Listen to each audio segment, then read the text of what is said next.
asalaamaaleykum wa rahmatullah wa barakaatu mbokk yi maa ngi leen nuyu di leen ziara di ñëw tey si benn secret bu am solo si gerte. Gerte nag nekk na mbir mu am solo, baax na si nit ki di ko jëfandikoo si bayra, maanaam góor ñi ak jigéen ñi bëgg la, moo xam lépp loo mën a yëngatu. Baax na itam si wàllu nopp, lu garaaw la, maanaam xott bi noonu am na nuñ ko siy liggéey, waaye loolu dafa dangereux. Loolu moom dafa nekk nopp boo xam ne bu jàppee moom c'est fini, moo tax du yomb a leeral. am na itam ni ñu koy liggéey si beneen fànn boo xam ne wàllu ubbeekaay la am ak tam saraxu gerte. Loolu yëpp dinaa si ñëw leeral leen ko ba mu leer naññ incha allah. pour ñi nga xam ne nag dañuy bëgg di seetlu, waaw fan yii nag dama ko xawoon a pause wàllu seet bi, ndax ñi doon seetlu ñoo xawoon bëri.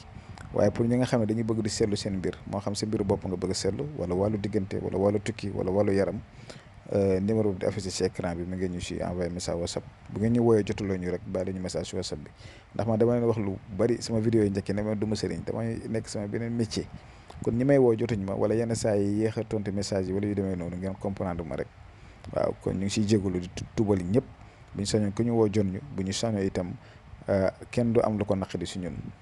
kon yal na yàlla dafa ñu jàmm dafa leen ko, yàlla faj suñu aajo yëpp ñu ñëpp si zaar ak si baatin.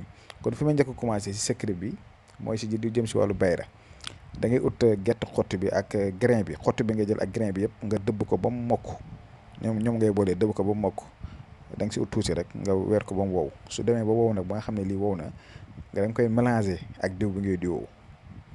diw bi ngay diwoo moom nga koy mélanger. Fekkee ne amoo diw nag bu la neexee mën nga ko boole karité di ko diw sa yaram. jaru sa ngay diw lépp, mais diwal tuuti si sa yaram rek. lii bayro bu am doole ngi nii. am na ñu koy boolee la xalq samawaati wal ard 70 fois. bu la neexee itam bu dee wàllu ubbeekaay mën ngaa ut sootu Fatiha nga ubbi miim bu nekk nga dugal si alam nasara. soo paree nga xooj ko def ko saafara, nga ut benn ngëbu loxo gerte nga dëbb ko def ko si biir di ko sangoo juróom-ñaari fan. boobu tam maara day taali mbir mu yéemee nga doon si wàllu am si wàllu ubbeeku. beneen bi tam ngay saraxe gerte xott, dana tax say yaakaar yi tas yi muy faral di dañ. dana tax itam boo nekkee si diggante mu xaw a ñagas, boo ko mënee boole kilo dugub di ko saraxe itam baax na.